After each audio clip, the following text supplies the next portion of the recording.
In 1920, one of the most admired companies in history owned a power plant. They had the machine shop, they had a foundry, they had a rubber plantation in Brazil, they had coal mines in Kentucky, they had acres of timberland and iron ore mines in Michigan and Minnesota. They had a fleet of ships, they had an entire railroad.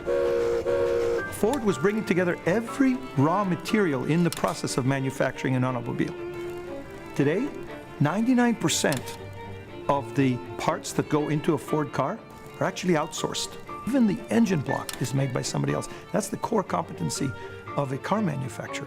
So what's changed? Why is it that today the right way to build a car is by pulling together all those pieces? And 100 years ago, you had to own the entire thing.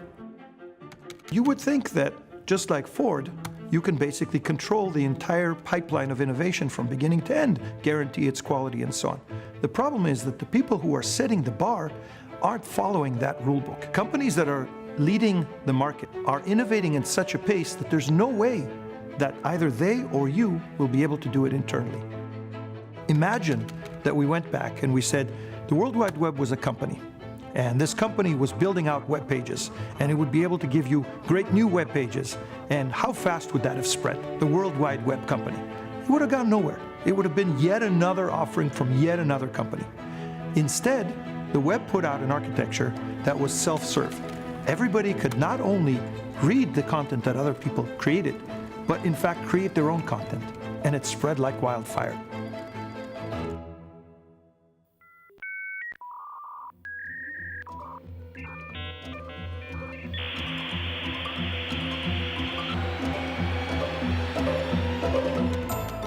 The next iteration of the web is all about APIs and capabilities. And again, it's being built with the same principles of everybody can produce APIs and everybody can consume APIs. There's an API economy out there that offers tens of thousands of open APIs that you can build on top of and incorporate that into what you're doing. And in fact, if you participate in that ecosystem of APIs and take your capabilities, productize them as APIs, and make it available for others, you'll see that innovation being done by other people on your behalf. And that is what's leading to this next rapid cycle of innovation, because it's a distributed system. It's one where a lot of people participate, and it's based upon an ecosystem. So the question I would leave you with is, how will you build an ecosystem to change the clock speed of your industry?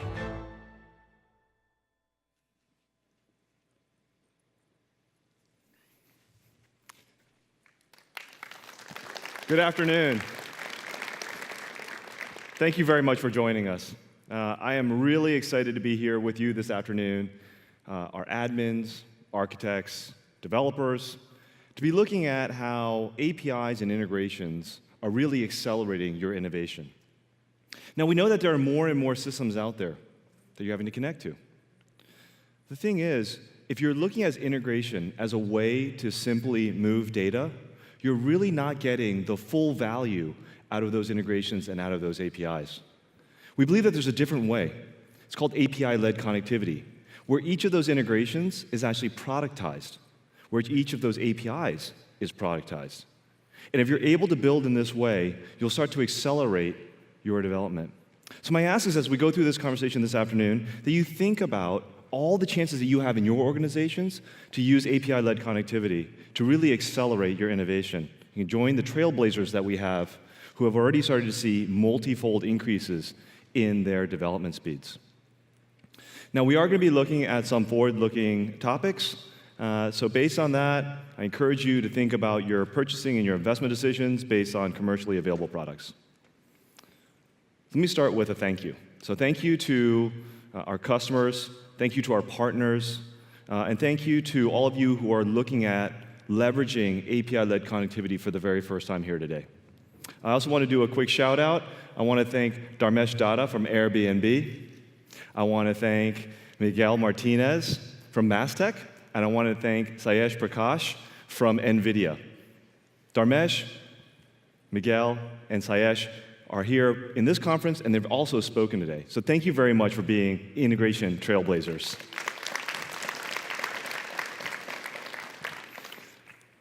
Now let's take a look at the environment that we live in today.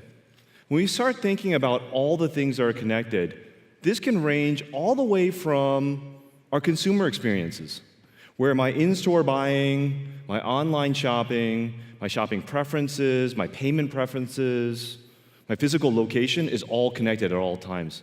And it's completely changing my consumer experience. The amazing thing is, all of this started a little over 10 years ago. If you think about it, that was when the smartphones were introduced. And think about how dramatically our lives have shifted in that short time frame. Let's go all the way to the other end of the spectrum. We start looking at how manufacturing is changing. We talked about it before with Ford, where their entire ecosystem and how they connect with their suppliers has shifted. In fact, it goes from there to how they're connected to the shop floor with robotics, and how that is then connected with the sensors that are in the engines, whether that's on the ground or in the air. And that actually goes all the way to 3D printing, which can actually take manufacturing now to the point of purchase. Again, massive shifts in how things are done based on those connected systems. And for all of us as developers, it's an exciting time because we get to leverage all of those capabilities. We get to create all those capabilities. So it's an amazing time to be a developer. But here's the rub. When we take a look at the average e-commerce system that's out there, a single transaction typically crosses over 35 different systems. When you look at the average enterprise, there are over 900 applications deployed on average per enterprise. That explosion of applications means that even after decades of trying to bring it all together, of creating integrations and working on this, less than a third of all those systems are currently integrated. That is both a pain as well as an opportunity for all of us as developers. So the question becomes, how can you leverage this? How can you think about this? So let's take a look at and dig into this a little bit further.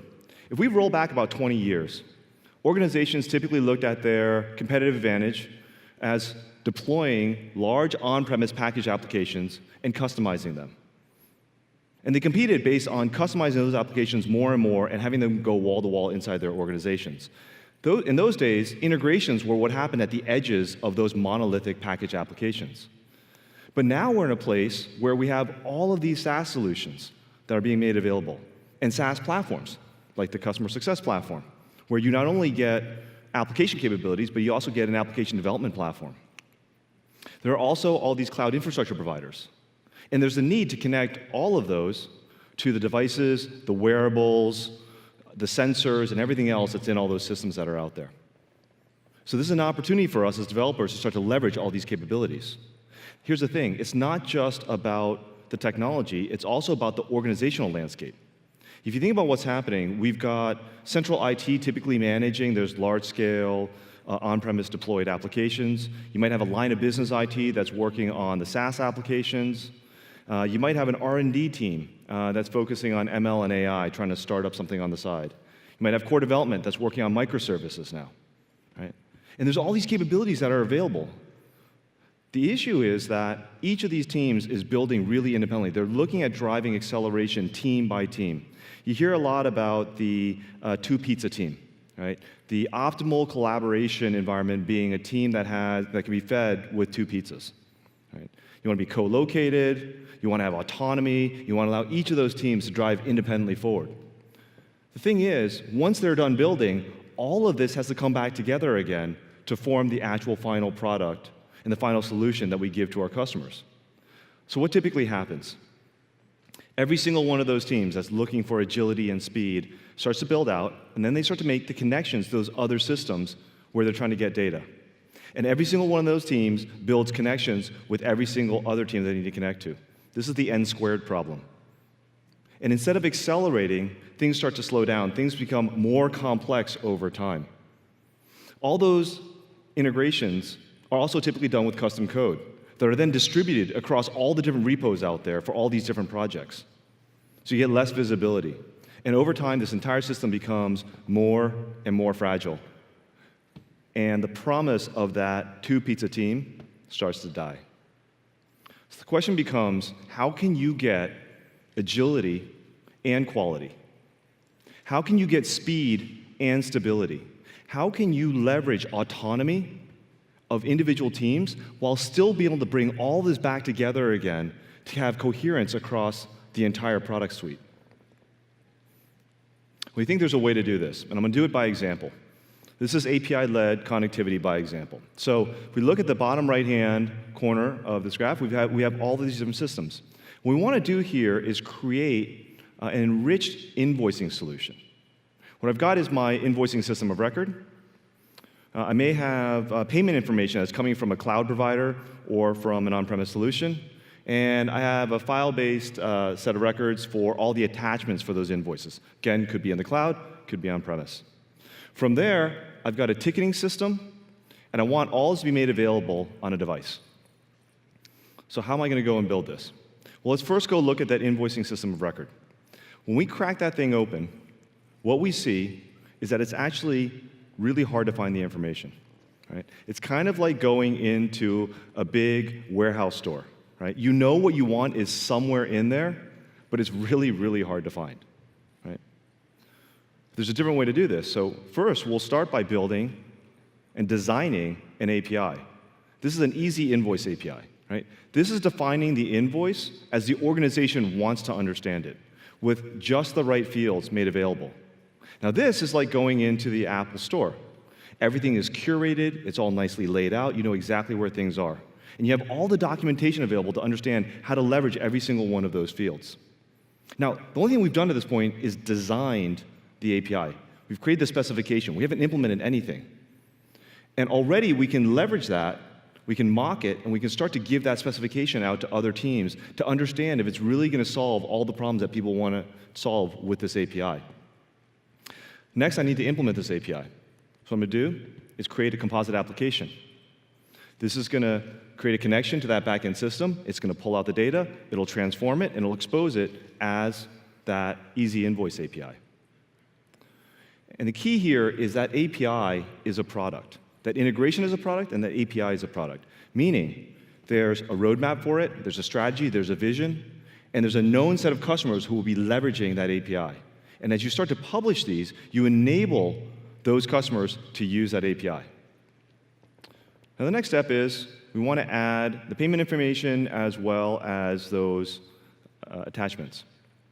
And again, I'm going to mock out the enriched invoicing API. Again, I'll create another composite application calling that previous API I had created. And there you have it. I have my enriched invoicing API.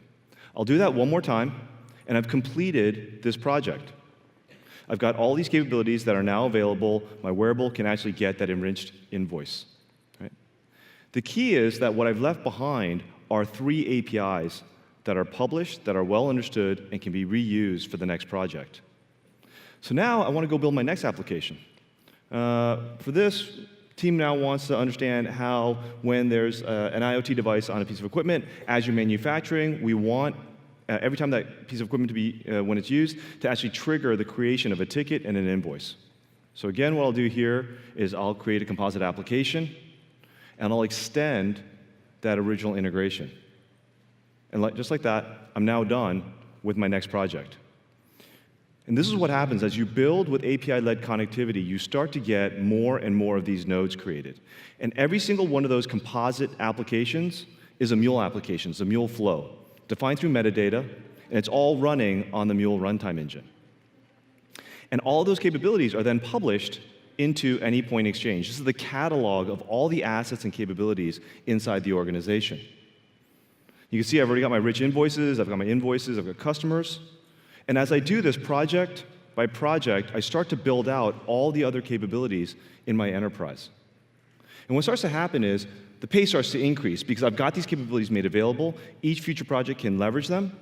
And in fact, a lot of that debt that's out there starts to be retired.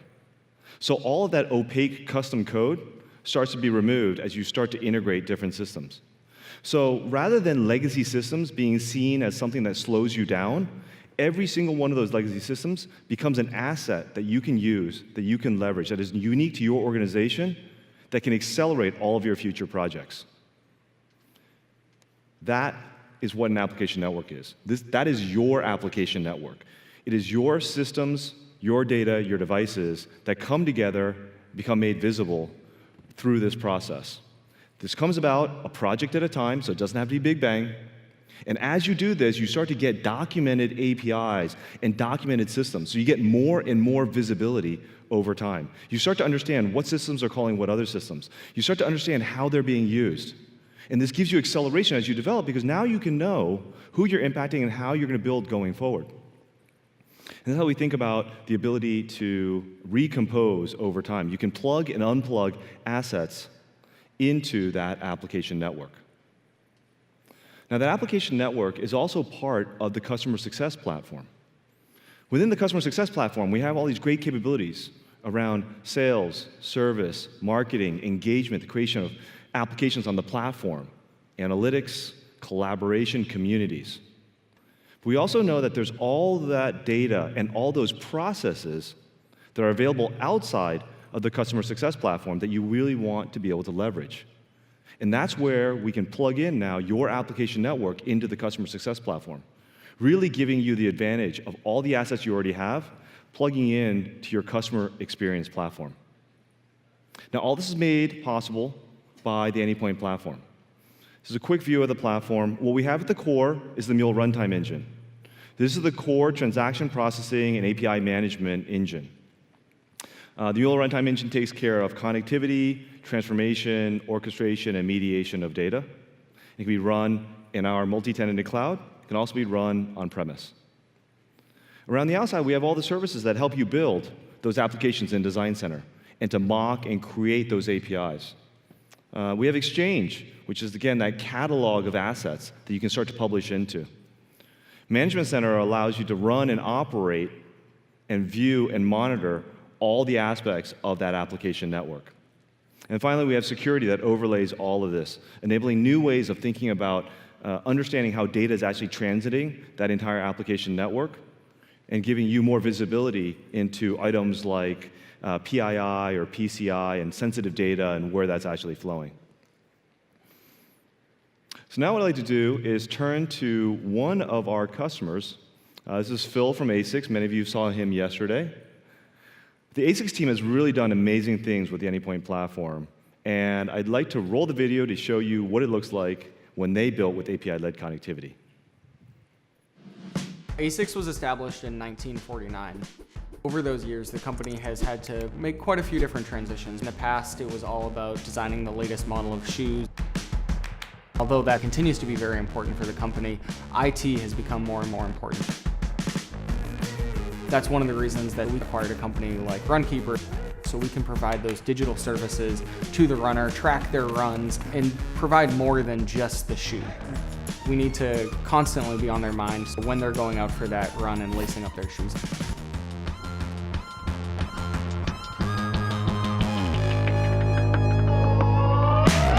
For a company like ASICS, it really does mean that IT has to come to the forefront. So building out an e-commerce platform is important to us because we need to be able to connect with customers in many different ways. We have quite a few different brands. We have ASICS Performance, we have ASICS Tiger and Onitsuka Tiger. We also have Hagloft, and we have Runkeeper. In order to build a new e-commerce site, we needed to tie in to all of the back-end systems that each one of those brands had already had configured. So MuleSoft has helped us out by being that communication point between the product systems, order management systems, content management systems, and that e-commerce storefront. We were able to build out this new e-commerce platform in under 6 months by using MuleSoft.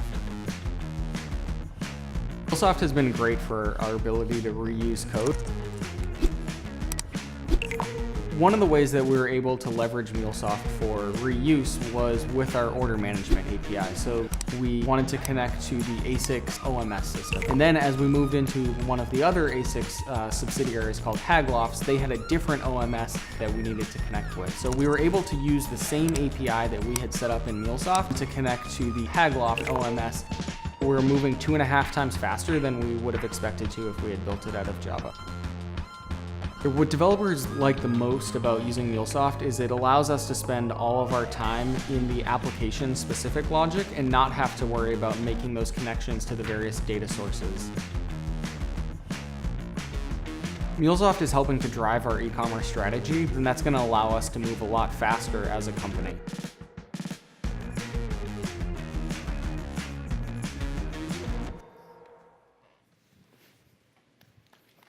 All right. I love that video. I love Runkeeper. It's a great app. So what was A6 able to do, right? As they started to build out with API-led connectivity, they started building out their APIs, they created these assets, and they published them in project number 1. They took their PIM, their product information database, and they made that available. They created their product API and their inventory API, all for the core A6 brand. Then you heard Phil talk about the fact that they looked at their order management system as their next project. Now what's interesting is in project number 2, all those original APIs are available, so they only had to create that order management API. Then as we went to project number 3, they started looking at brand expansion. And they were able to leverage those interfaces to connect to the same systems in their extended brands and create a channels API for folks like Tiger Onitsuka, right? These are the other brands that A6 has out there. Now, let's take a look at what this actually got them. It got them to developing these projects from quarters down to months. And if you take a look, one click deeper, it's a technical audience, so this is what they actually end up getting, right? Across the bottom, they got all these system APIs. These are the composite applications and the APIs that define the core domain objects for A6. Over on the left, you see that product information database. In the middle, you see the OMS systems, right? So they're able to mediate those different OMS systems with a single order API, right? And at the next layer, you have the process APIs. So this starts to define extensions on those core domain objects. How do you actually submit an order? How do you actually get product information? How do you look at order status, right? And these are not just read APIs. So this is not just about getting data. This is about creating new orders. This is also about process execution, right? And then finally, across the top, you have your experience APIs. So this is where you take all those capabilities and you start to package them for the specific experience that the customer might have on the other side, whether that's a web application, a point of sale system, a mobile device, or even, in the middle there, the external channels API, right? So the consumer of these APIs, the experience, could be a digital experience with another system, right? And all these are made available now for all the future projects. So this is A6 API-led connectivity. This is their application network. This is what they ended up building. And they continue to build this out project after project. So now what I'd like to do is spend a little bit of time looking at what API-led connectivity looks like, leveraging the Anypoint platform. For this, I'm going to introduce Badi Azad, Director of Product Management here at MuleSoft. Bring him up. All right. All right, thanks, Badi. Nice shoes. Thank you. Thank you. I noticed you had the Tigers on.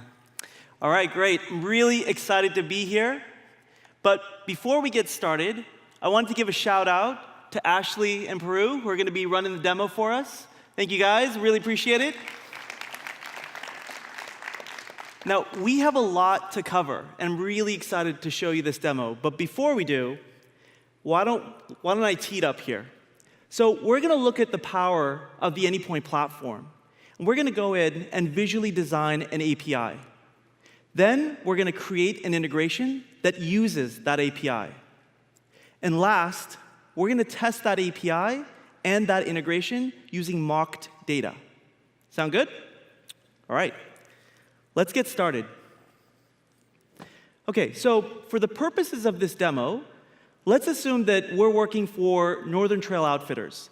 They're a company that competes with the likes of REI or North Face, right? So they're a retailer, and they sell different types of outdoor stuff.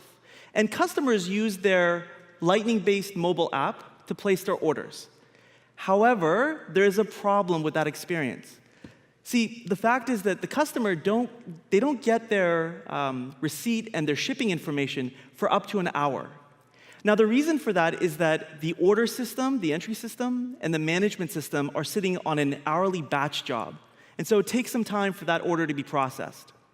All right, so why don't we see how, through the power of the Anypoint platform, we can do two things. First, let's take that sync job, and let's see if we can move it to a real-time, let's take the batch job and move it to a real-time sync so that we can actually send out a text message to confirm the order for the customers. And then second, let's see if we can use the power of Einstein to make a recommendation for that customer at that point of sale for some of the products that match their order. Sounds good? All right, Ashley, can we log into the Anypoint platform? Okay. So here's the Anypoint platform homepage. At the top, we see Design Center. This is where you go to design your API specifications and to create your integrations. On the right, we have Management Center. This is where you go to manage those APIs and those integrations. You can monitor and secure them as well. And on the bottom is the Exchange. Think about Exchange as your integration app store. Let's take a closer look at that Exchange for us, Ashley. Okay, here's the Exchange. It comes out of the box with reusable templates and connectors and assets that we can use. Now, why don't we look into the Exchange to see if there's an order API that's being used by the mobile app that we can leverage? Perfect. Let's drill down here and see if we can understand this API a little bit further. It's fully documented, and on the left-hand side, we see some of the endpoints that are available to us. Here we see the get method, as well as the get method by ID. This allows us to get order information or get a specific order information by the ID of that order. But you know what? What's missing here is the post. We need to be able to go in and post and create a new order. So why don't we load this API up and see if we can extend it to do that? Now, Ashley's opening up this API in API Designer. This is our declarative web-based API spec design tool. What you see on the left is a UI that you can actually manipulate and build out that specification. As you're doing that, on the right, you'll actually see the code, the underlying code for that API being generated for us. Now, on the far left, what I see is the order endpoint, as well as the order by ID endpoint. But above it, I also see the reusable data sources, the data types that are there, the order data type and the billing info data type. Now, Ashley, let's check out that order info and see if we can make that post method we talked about. Great. So let's click on post, add a new response, and there we can change the body, the response status, from 200 to 201. That signifies that an order has been created. Now, for the body of the response there, what Ashley can do is create a string that responds back that the order has been created. This is what you get when you call that endpoint. Next, we need to think about the body of that order. What information do you need to supply for that order to be created? Now, it's going to be easier than you think because we already have an order data type that's reusable. So let's just select that and put it into the type section. With just that, we have been able to define a post order without actually adding any specific code. Now, as she was designing that API, what you might have noticed on the right-hand side was that the underlying RAML and OAS was being automatically generated for her. So you can choose to interact either in code or using the UI there. Now, the next thing I wanted to show you is a really powerful feature. The Anypoint platform supplies what we call a mocking service. That mocking service allows you to then test your API endpoints with sample data. Now that she's turned it on, a URL is inserted, and we can actually go in and test our post order. So why don't we try out sending the information necessary for that endpoint and making sure that we get the right message back. Okay, that looks perfect. And with that, there's one last step. Let's just take this updated API specification that we've created and let's publish it back into the Exchange so that all of our colleagues and developers can now take advantage of this API that we've extended. Let's go back and take a look at it in Exchange. Here, under the endpoints, we see that the order endpoints are available to us, the get that we had before, and the post. And automatically, documentation and example code has been generated for us. Now, the next step is important. Ashley, why don't we share this with our central IT team so that they can start on the implementation process? Let me pause for a second. This is really important. Before, Ashley and I would have to wait until that API was implemented before we could proceed. But now, because of that mocking service that was enabled earlier, we can actually simultaneously build out our integration while that API is implemented. And once the API is done being implemented, the mock data will switch to live data. All right, I think we're done here. Let's go back to that Anypoint homepage, please. OK, so let's recap. What did we accomplish? We took an existing API, and we extended it. We added the ability to post a new order. Then, using the mocking service, we were able to test it and confirm the interaction with that endpoint. And last, we were able to share it with our central IT team so that they can go off and develop it and implement it. Now, the next step for us is that we wanted to go in and take an order from Salesforce, and we wanted to send that order off to that new order API that we've created. Then we wanted to take any recommendations from the Einstein API and enhance what we give back to the customer via a text message. So why don't we use two services for that? We can use the Twilio API to send the SMS, and we'll use that Einstein API. All right, let's go back into Exchange, and let's see if there's something that can help us start faster. Now, here in Exchange, new are going to be templates that have been optimized for integration creation. And Ashley is going to search for something that might be able to help us out. OK, I think she's found something. Here, what we see is a template that takes an object that's created in Salesforce and sends that information to Twilio. This looks perfect to get us started faster. So let's go ahead and load this template up with one click. Here, we're launching the new Flow Designer application. This is our web-based design environment for creating integrations with low code. What you see on the canvas here are a series of cards. Think about these cards as the steps in your integration flow.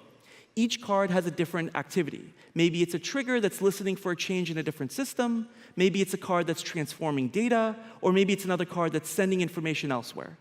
So all you have to do is set the series of cards and configure them based off of what your objective it is, right? So actually, let's use this template, and let's customize it a little bit. The next thing that you're going to see here, which is new with templates, are a notes field that come out of the box with MuleSoft inside of each single connector. These notes help us understand how we can actually interact and use that card better. So in this example, the Salesforce connector, it helps us understand how we configure it by entering our username and our password. And now we can go ahead and test our connection. Now, behind the scenes, something really interesting is happening. Flow Designer is going into that Salesforce environment and inspecting all of the objects that she has access to. This includes custom objects. She can use any of those objects to start her flow, which is really powerful. So now that she's selected that custom order object, let's go ahead and close this card, and let's start configuring our Twilio connector. Twilio is similar. It just requires the ability for us to enter in our username and our password. So let's go ahead and enter that information in now.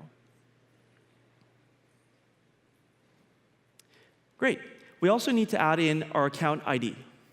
OK, so here, we have configured our template. It got us started a lot faster. There's a lot of information already there for us. But Ashley, let's see if we can add a card in between Salesforce and Twilio, please. Let's see if we can customize this template. Here, what you notice is that the exchange is integrated right into Flow Designer. From here, we can find all of those connectors and all of those APIs for our community. She's found that same order API that we just were interacting with. In fact, we see that create order endpoint that we just created available to us. Let's go ahead and select that and close out that card. Perfect. OK, now here's what we need to do next. We've got to take the data from Salesforce and manipulate it somehow to make it fit into what we need for that order API. Let's see what we can find there. Flow Designer offers a transform card. Now, this transform card is really powerful. Let me explain what it does. On the left-hand side, it's inspecting that Salesforce object. And it's looking through the metadata, and it's creating a multi-dimensional tree for us with all the information available to us. It does the same thing on the right-hand side for the output. So all we need to do now is click and drag the fields that we're interested in from the left to the right. Not bad. But why do it manually? Up there, I see a preview button. Let's go ahead and try that out. The preview button shows us that there's a machine learning algorithm underneath Flow Designer that's running that's able to recommend to us transformations for these objects. Here you can choose to preview, accept, and modify those recommendations. And every time she interacts with it, it teaches the recommendation engine for the future. This is pretty powerful. Let's go ahead and close this card. Okay, so we've got a flow that listens for a change on a Salesforce object, transforms it, sends the information to our order data, and now let's find that Einstein API that we talked about earlier. Ashley, could we look for it there between those two? Perfect. The Einstein API has a get recommendations that takes the information that's the output of that order API that we created earlier. Let's go ahead and give this, let's go ahead and close this. Now, we have that flow that we were talking about. We take that information, transform it, place an order, grab a recommendation from Einstein, and now we can send it out to Twilio to send our customers an instantaneous text message. Let's run this application and give it a shot. Okay, we're back in our app. Let's start the shopping process, and let's get that jacket again. Okay, let's check out here. Okay, looks like it's been purchased. Now, let's go to Salesforce and make sure that that order was actually added to our system. There it is. Okay, I see it. Great.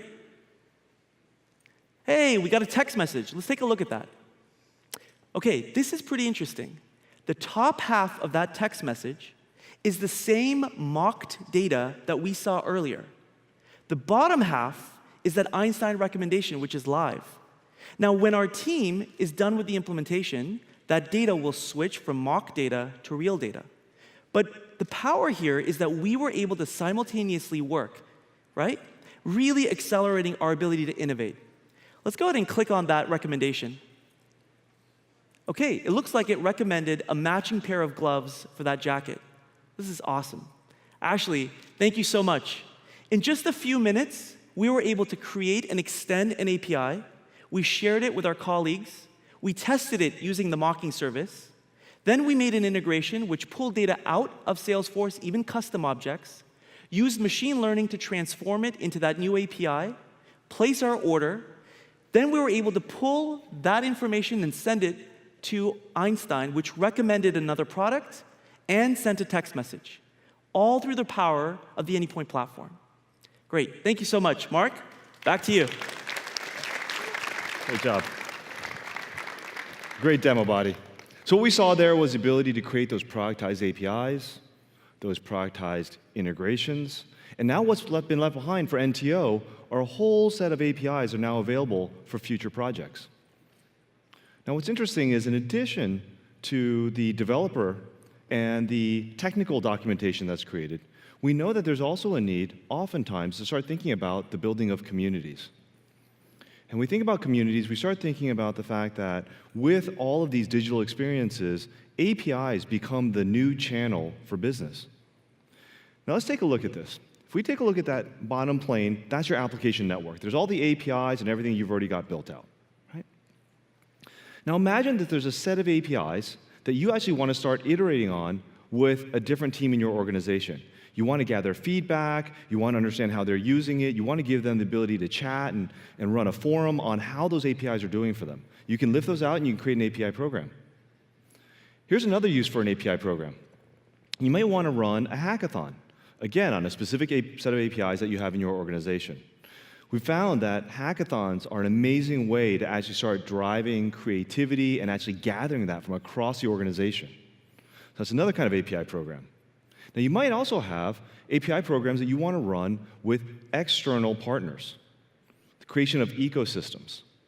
In this case, you would also need, beyond the developers inside your organization, you might start thinking about how you, as developers, can work with your business development teams, your partnership teams, your developer relations groups, your marketers, to bring all those teams together to create an API program, to create an ecosystem externally. So today, I'm really happy to announce that as a part of our May 2019 release, we are launching API Community Manager. This is bringing out the power of a full lifecycle API management platform with a complete developer experience platform on top of it. enabling you to drive the kind of engagement that you're driving today with your customers, but rather drive that engagement with your developers through forums, chats, and ticketing systems. It will also have all the personalization capabilities so you can actually drive those programs to specific groups of developers. And finally, API Community Manager is actually built on top of Salesforce Community Cloud. This is great because what we're able to leverage is all that knowledge that's coming from over 300 million customers that have been using Community Cloud to engage with their providers, and taking all that knowledge and turning it to a developer experience platform. We're now able to engage directly with developers. Now, what I'd like to do next is show a demo of API Community Manager. For this, I'm going to bring up Sanjana Verma, a great product manager that we have here at MuleSoft. Sanjana? Thanks, Mark. Nice kicks. So now let's look at this in the context of Northern Trail Outfitters again. As we saw in the previous demo, builders of these APIs publish and share them across their organizations using Anypoint Exchange. And this is extremely powerful. But the next thing that they have to do is entice developers like you, whether you're at partner sites, whether you're at customer sites, or simply fans of NTO's technology, to use the APIs they have as you're building out your applications. And you have to think about that adoption as APIs for products and for developers. And that means delivering a great customer experience. Now, typically, this has meant delivering an awesome development experience for developers. And that means, unfortunately, a lot of manual code. It means publishing API documentation, linking it to forums, putting it with support ticketing systems. It means coordinating your design teams and your marketing teams in order to make sure that branding and content is on point with your organization. It means engaging with analytics. And all in all, it takes a lot of teams and a lot of times to get that going. But with API Community Manager, you don't have to do that anymore. So what we're seeing over here is NTO's API community system. And it looks almost exactly like the e-commerce site we saw before, but it's not. It's customized for their audience. They know that their audience of developers wants to connect with them and their organization. So if we actually scroll down, we can see that they've chosen to show corporate news alerts and details about their information and local events and meetups. This allows their developer audience to engage with them personally and keep in touch with what the company is doing. And on top of it, they can also see more information about the APIs. So if we click into it, we can see both the business value justifications of those APIs as well as technical documentation. Now, this is pretty important because for you as developers, you can use these points to help justify a new project that you're building. It also means that your partners and business development teams that you work with can understand the technology that you're trying to use and how they can use that and extend into NTO's ecosystem. If we actually navigate into the technical documentation, we can see that we get both documentation, we can get the live mocking service, we get examples. This is the exact same functionality that we saw with Anypoint Exchange earlier before, and it's all being sourced and powered from Anypoint platform. This is incredibly powerful to have a unified, consistent experience, whether you're an internal developer at NTO or you're an external developer like yourselves. You have the opportunity to have one single central source of truth as you're developing your APIs. Now, this also means that NTO can access and manage user credentials. They can also monitor to see how you as a developer are using their APIs. And they have this all in one unified ecosystem, one interface to manage it all. Now, what happens to you as a developer? It's also that API Community Manager is built on top of Community Cloud, which means, like Mark said, you have access to hundreds and millions of your developer peers who are potentially using NTO's APIs as they're building out their projects. So you can learn from them. If we go ahead and navigate into the forums, We can see that you can participate in the forums. You can ask a question. You can raise a contact or even contact support. But we've been able to unify forums with documentation, with support in one place for you to access information from your peers. And that's powerful. It takes a community to raise an API and really take advantage of all that the technology has to offer. And on the backside, NTO can use that information both from a qualitative perspective as well as quantitative perspective. We can see that they have all of the KPIs and dashboards already built out to ensure that they can manage the content, manage how the developers are using that information, and see what they need to do at the next rev to improve the API development experience for you. And this is completely powerful.